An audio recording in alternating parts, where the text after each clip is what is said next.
بسم اللہ الرحمن الرحیم۔ محترم چیئرمین سینٹ صادق سنگرانی صاحب، محترم اسپیکر نیشنل اسمبلی راجہ پرویز اشرف صاحب، قابل احترام وزراء کرام، ارکان parliament, diplomats, member armed and law enforcement agencies، مہمانان گرامی، خواتین و حضرات، السلام علیکم۔ آج ہم سب اللہ تعالیٰ کے حضور سجدہ شکر بجا لاتے ہیں کہ ہم پاکستان کے قیام کے 75 سال پوری خوشیاں منا رہے ہیں۔ میں پاکستان سمیت دنیا بھر میں بسنے والے پاکستانیوں کو دل کی گہرائیوں سے مبارک پیش کرتا ہوں اور پاکستان کی ترقی اور تعمیر میں ان کی خدمات کو خراج تحسین پیش کرتا ہوں۔ آج کے دن ہم سب کی اللہ تعالیٰ کے حضور یہ دعا ہے کہ رب ذوالجلال مقبوضہ جموں اور کشمیر اور فلسطین کے محصور مسلمانوں کو بھی جلد سے جلد آزادی کی نعمت نصیب عطا فرمائے۔ خواتین و حضرات، حالیہ بارشوں کے نتیجے میں پاکستان کے مختلف حصوں میں بالخصوص بلوچستان میں بہت نقصانات ہوئے۔ سینکڑوں لوگ اللہ تعالیٰ کو پیارے ہو گئے اور کئی بچے اور بچیاں اپنے ماں باپ سے ہمیشہ کے لیے بچھڑ گئے۔ اللہ تعالیٰ ان سب کو اپنی کمال مہربانی سے جوار رحمت میں جگہ عطا فرمائے اور زخمیوں کو جلد سے جلد صحت کاملہ عطا فرمائے۔ معزز حاضرین کرام، قیام پاکستان کی وجہ انگیز داستان ہمارے لیے ایک سبق ہے کہ جب قومیں اپنے لیے ایک اجتماعی نصب و لعین طے کر لیتی ہیں تو مشکلات کے پہاڑ بھی ان کا راستہ نہیں روک سکتے اور سمندر بھی رکاوٹ نہیں بن سکتے۔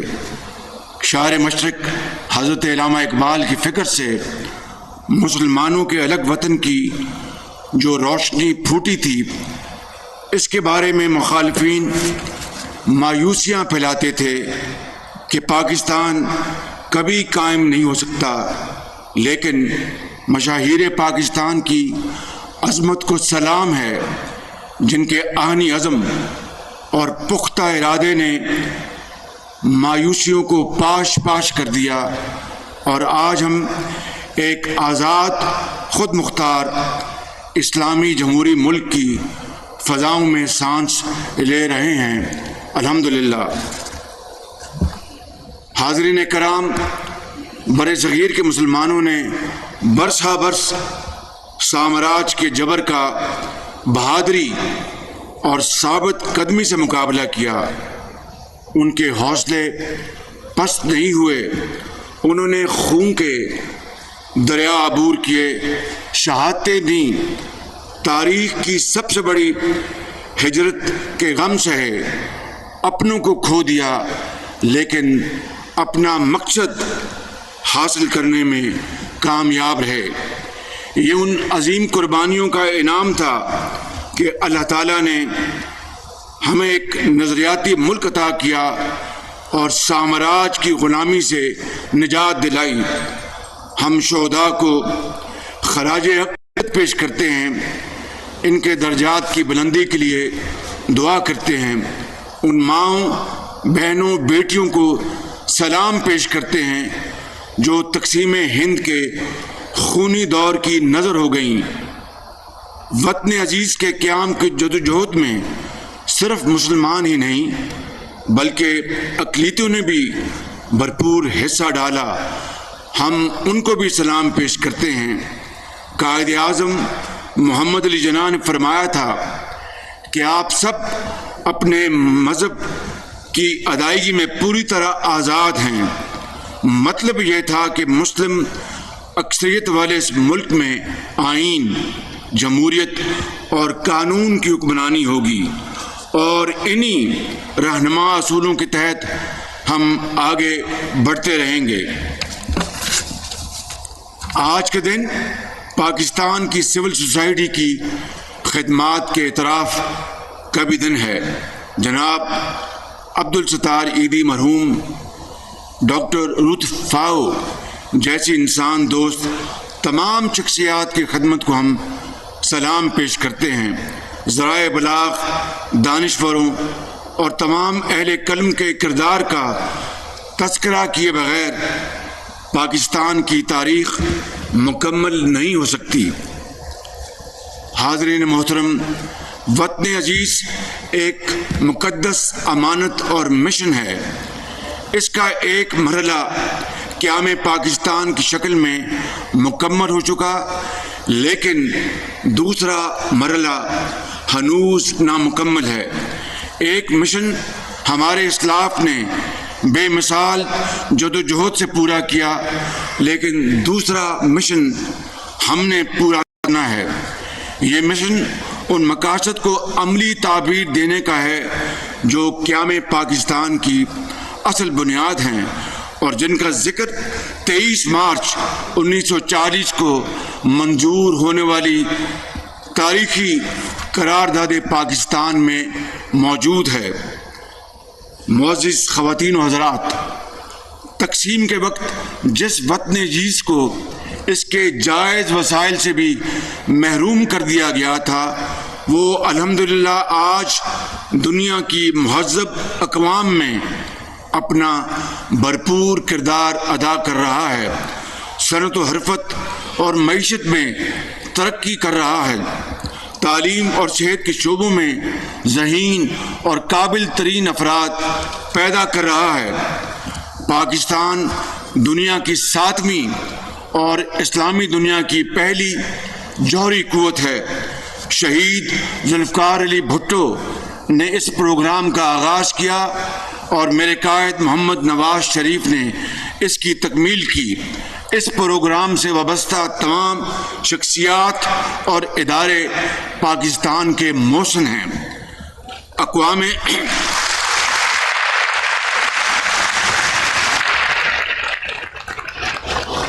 متحدہ کی عالمی امن کی کوششوں میں ہمارا نمایاں کردار ہے۔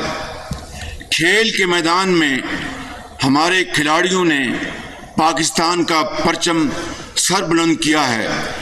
ایسا نہیں کہ ہم نے ترقی نہیں کی، البتہ یہ حقیقت اپنی جگہ موجود ہے کہ جس تسلسل، توجہ اور رفتار سے ہمیں اپنی منزل کو حاصل کرنا تھا، اس میں ہم سے اجتماعی کوتاہیاں ہوئی ہیں۔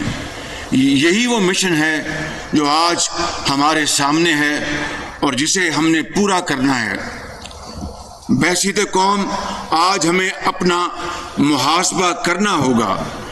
اس کے لیے ہمیں نیشنل ڈائیلاگ کرنے کی ضرورت ہے تاکہ ماضی کی غلطیوں کی واضح نشاندہی کے ساتھ ساتھ اصلاح احوال کی مخلصانہ جدوجہد کا آغاز ہو، جس کا نقطہ آغاز میثاق معیشت بن سکتا ہے۔ عزیز اہل وطن، اپنے بزرگوں کی طرح ہم نے پاکستان کو دنیا کی معاشی قوت بنانے کا عہد کیا ہے۔ ہمیں دنیا کی بڑی معیشتوں میں شامل ہونے کا قومی ہدف مقرر کرنا ہوگا۔ یہی مستقبل کی راہ ہے۔ ہم جوہری قوت بن سکتے ہیں تو معاشی کیوں نہیں بن سکتے؟ اس کے لیے ہمیں دن رات ایک کرنا ہوگا، دنیا پر یہ ثابت کرنا ہوگا کہ پاکستان صلاحیت، جذبے اور تخلیقی قوتوں میں دنیا کی کسی قوم سے کم نہیں۔ خواتین و حضرات، یہ آزادی بڑی قربانیوں سے حاصل ہوئی ہے۔ اس کی حفاظت کے لیے ہم اپنے خون کا آخری قطرہ تک بہائیں گے۔ مایوسیاں پھیلانے والوں کی پھر ہار ہوگی۔ ہم سب مل کر پاکستان کو معاشی ترقی اور خوشحالی سے ہمکنار کریں گے۔ بہادر مسلح افواج کے ساتھ مل کر دشمنوں کے عزائم خاک میں ملا دیں گے۔ میرے نوجوانوں، آپ ہمارا مستقبل اور قیمتی اثاثہ ہیں۔ آپ نے اس ملک کو آگے لے کر جانا ہے۔ آپ کو مواقع اور وسائل کی فراہمی ہماری ذمہ داری ہے۔ آپ ماضی میں بھی ہماری ترجیحات کا مرکز رہے ہیں اور آج بھی ہماری ترجیحات کا مرکز آپ ہیں۔ حضرت قائد اعظم کی زندگی اور سیاسی جدوجہد گواہ ہے کہ آپ نے ہمیشہ نوجوانوں کو ایمان و اتحاد، نظم و ضبط اور تعلیم کے مسلسل حصول پر توجہ مرکوز رکھنے کی بار بار تلقین فرمائی۔ آج نوجوانوں سمیت ہم سب کو اسی سبق پر عمل کرنے کی ضرورت ہے۔ آج کے اس تاریخی دن پر میں اپنے بچوں، اپنے نوجوانوں سے دل کی بات کہنا چاہتا ہوں کہ آپ چاہتے ہیں کہ پاکستان دنیا کے جدید ممالک کی طرح ترقی کرے، کشکول اٹھا کر سمندر میں پھینک دیں، یہاں بھی معاشی ترقی اور سماجی انصاف ہو، ہم دنیا میں کھویا ہوا اپنا اصل مقام حاصل کریں۔ تو آئیں، پاکستان کی تقدیر سنوارنے کے لیے ہم سب ایک ہو جائیں، امانت اور دیانت اور دن رات کی مخلصانہ محنت کو شعار بنا کر اپنے مشن کو کامیاب بنائیں۔ عزیز اہل وطن، مجھے بے حد خوشی ہے کہ 68 سال بعد پہلی مرتبہ پاکستان کے قومی ترانے کو دوبارہ ایک نئے آہنگ سے ریکارڈ کیا گیا ہے، جس میں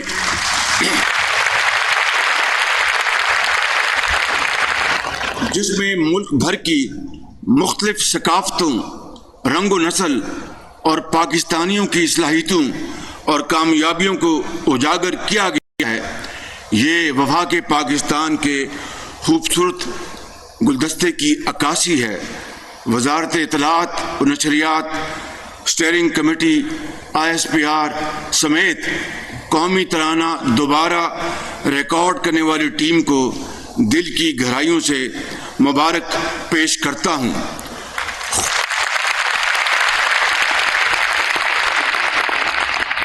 خوشی کی اس گھڑی میں آئیے ہم سب دعا کریں کہ اللہ تعالیٰ ہمیں قیام پاکستان کے حقیقی مقاصد کی تکمیل کے لیے ہمت اور توفیق عطا فرمائے، تاکہ ہم قیامت کے دن اللہ تعالیٰ کے حضور اور آنے والی نسلوں کے سامنے سرخرو ہو سکیں۔ پاکستان کی صورت میں اللہ تعالیٰ نے ہمیں جس نعمت سے نوازا ہے، اس کا صحیح معنوں میں شکر ادا کرنے کا بس یہی طریقہ ہے۔ قائد اعظم زندہ باد، پاکستان پائندہ باد۔